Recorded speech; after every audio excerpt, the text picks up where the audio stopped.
Hi guys! Let's have another food review and this time it's from Manoy. And today, ang in-order ko is chicken skin, roasted combo A, prichon, and ginataang laing. Sakong-sakto, naghanap ako ng food for lunch. And ito yung nakita ko may mataas na review sa food delivery app. So, try na natin. So, here na guys yung mga in-order ko. So, let's start with chicken skin. So, here's our chicken skin. And, actually, 56 pesos siya. Tingnan nyo kung gaano siya kadami. Tingin nyo sulit ba? Tikman natin. Sarap-sarap.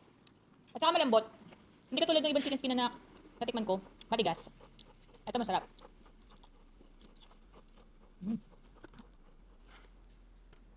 Next naman natin itong ginataang laing meal. Meal, ibig sabihin may kasama siyang kanin sa loob. So, try natin.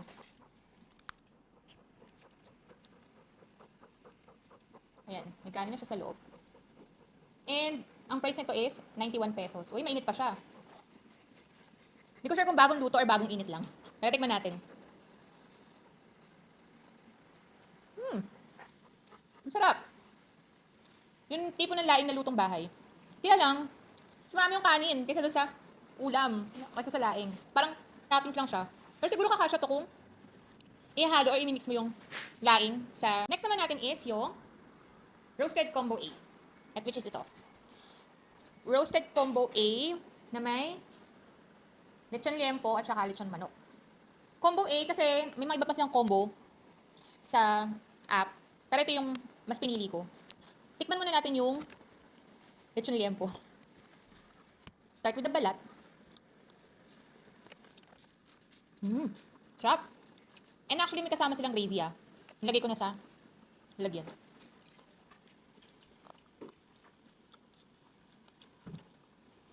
Diba pa natin?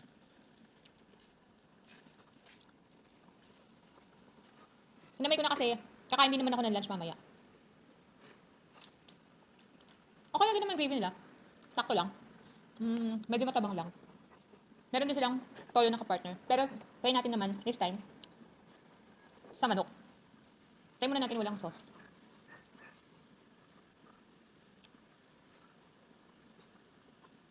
Medyo makunat. Hindi ko lang sure kung sa part lang to na nakuha ko.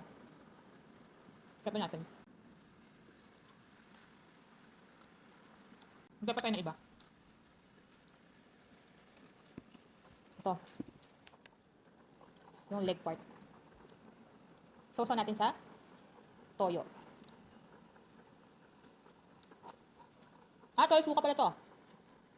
Nakunat nga. Hindi ko sure kung overcook. Pero makunat. Try naman natin itong prichon. Ito. Prichon more likely lechon kawali. Tikman natin.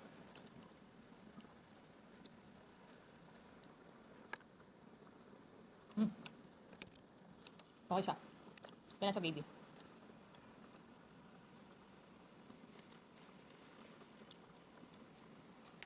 Hindi siya okay sa partner ng gravy. Tingnan natin dito sa toyo suka.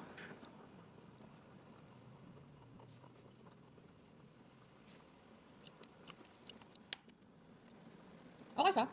Okay naman. Pero kung ako, ipapartner ko to, ay gagawin yung sasawan ko, Mang Tomas. So overall guys, ang nagustuhan ko dito sa in-order ko, chicken skin, etong prichon, at saka yung roasted liempo. Pero yung, actually masarap din pala itong laing. Pwede nyo i-try. No wonder kung bakit mataas yung review nila, kasi masarap, pero hindi ako happy sa manok kasi nga matigas. So yun lang guys, and try nyo na din tong Manoy, which is the manok and baboy for abbreviation. Available sila sa Food Panda. So yun lang, and thanks for watching. Bye!